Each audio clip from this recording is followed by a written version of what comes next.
بسم الله الرحمن الرحيم والفجر وليال عشر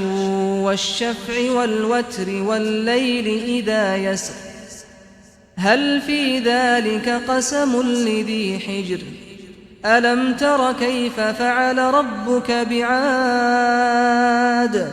إرم ذات العماد التي لم يخلق مثلها في البلاد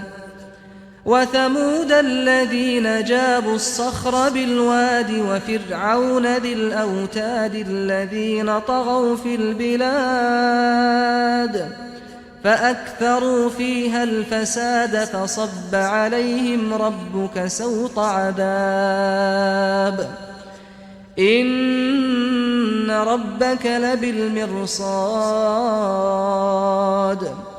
فأما الإنسان إذا ما ابتلاه ربه فأكرمه ونعمه فيقول ربي أكرمن وأما إذا ما ابتلاه فقدر عليه رزقه فيقول ربي أهانن كلا بل لا تكرمون اليتيم ولا تحاضون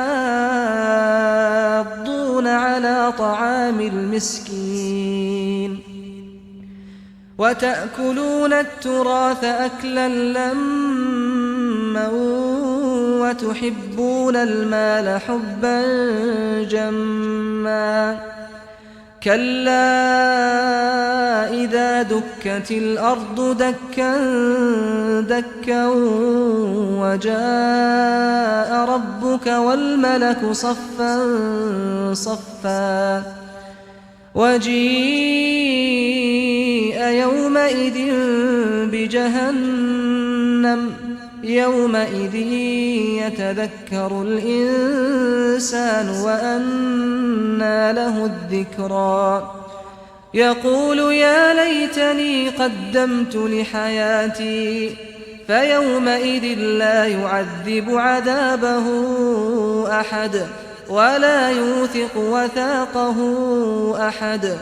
يا أيتها النفس المطمئنة ارجعي إلى ربك راضية مرضية